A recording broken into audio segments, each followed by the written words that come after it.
Itong halaman na to ay itatanim ko para ilalagay ko dito sa aking bagong basket. Ito sobrang liit pala, no? May nabili ako. Ay, dito ko na lang siya itanim bago natin ilagay yun sa ilalim, mga ka-guys. Kasi importante to na bumili tayo nito dahil para pag diniligan natin siya sa loob ng bahay, hindi siya magtutubig. So, ang aking nga palang papayang pinunla, grabe!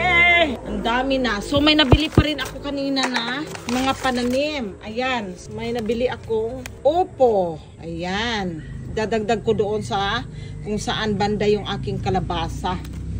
Tapos ito, first time ko nakahanap nito, yung mahahabang sili ba? Ito ay hot pepper. Ipopunla ko din to. Ito naman, binili ko din kasi yung aking unang nabili ay sobrang malilinggit. Ito siya, yun oh. Nakikita nyo?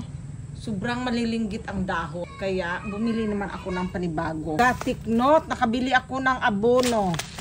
Tama nga, si Mother kung saan bibili ng mga pananim ay doon ka rin makabili ng abono. So, kailangan ko na siyang abunuhan para magsatabaan na yung aking mga pananim. So, punta na ako doon. Balik muna ako doon para maitanim ko na ito. Siyempre, mag-aano muna tayo. Magkakabit ng anong tawag nito? Gloves. Para hindi siya maraming lupa. Malalang ka to. Halaman. Dagdagan ng lupain. Ayan. Iwain muna natin ito. Hirap kaya nito. Kunti lang. Ilaho ko lang sa lupa. Pag nasubrahan din, mamamatay din ang tanim. Ayan na guys, ang aking tinanim. Diba? Ang ganda na niya dito sa loob.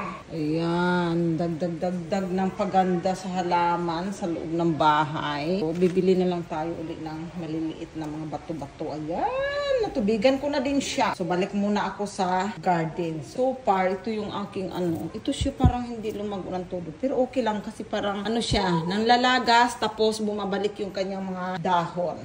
Come on. Thank you, Mamita. And I'll show you. Like the gift? Look at that. Oh, put it Put it down.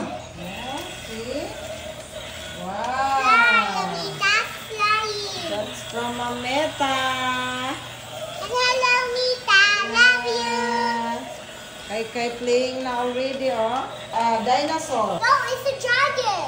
Dragon. Just look this wings, wait. Yeah, it's dragon. Magtitinola ako ng tangigi na isda. Ayan. Ayan yung una kong nilagay, ang okra from the garden. Very fresh. Ito naman, yung tangigi, pinrito ko siya ng konti para maalis-alis lang yung langsa. So, ito lang yung ilalahok ko, yung dalawang yan. Dahil, ito namang dalawang prito lang siya talaga. Ito, hahanguin ko na. Tangigi ito, masarap. Talagang sinabi mong tangigi, di ba? Sarap ng sabaw. Tapos, ang ilalahok naman natin ay itong alugbati at kunting talbos ng kamote. Galing pa sa Cavite.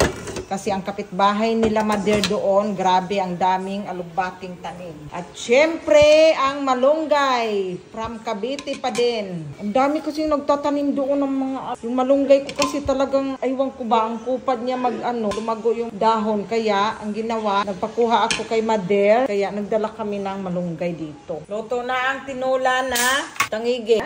Grabe ang ulo, Sarap ng ulo. Yan, kay eating na sa tinola. Kayo, maarte kayo Kay Look, kay eating the vegetable.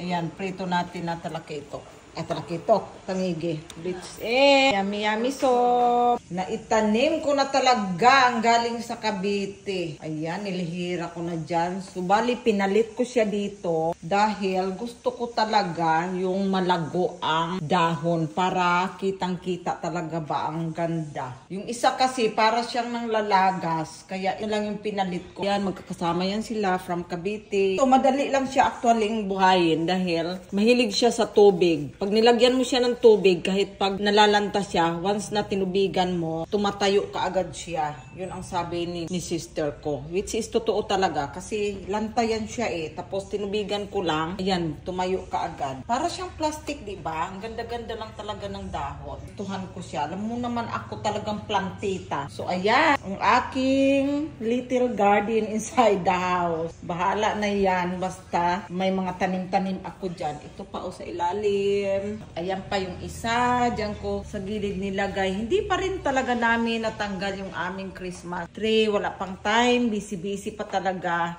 So ito nga pala ay ito yung nabili namin sa Thailand. Ang ganda lang yung pag nagtra-travel ka ba tapos may mabili kang something para remembrance sa iyong traveling. Super siya, blue. Hilig kasi talaga kami sa colorful. Ayan. Matching with painting dyan. So, dito naman, ayan, maghahanap pa ako ng itatanim ko dito. Kasi bikan pa rin siya. Ito actually, parang gusto kong, ilabas siya. Kasi mas okay yata siya sa labas. Tapos, papalitan ko siya ng ibang tanim dyan. Kasi para siyang nalanta yata sa katubig. Or, anyway, ayan ang ganap ngayon. Ngayon ay, binili kong langka sa Cavite. Tinanggal pala ni Mother lahat yung buto. Kasi alam niya mahilig ako sa buto eh. Dinala ko dito sa bahay at nilaga ko. Yan ang aking breakfast. At yung, ikot tayo dito. At ito, nag-steam na naman ako ng bibingka at soman. Ayan. Titingnan natin kung malambot na siya. Kasi nga, pinracer pala to ni my friend. Kaya pala matigas siya.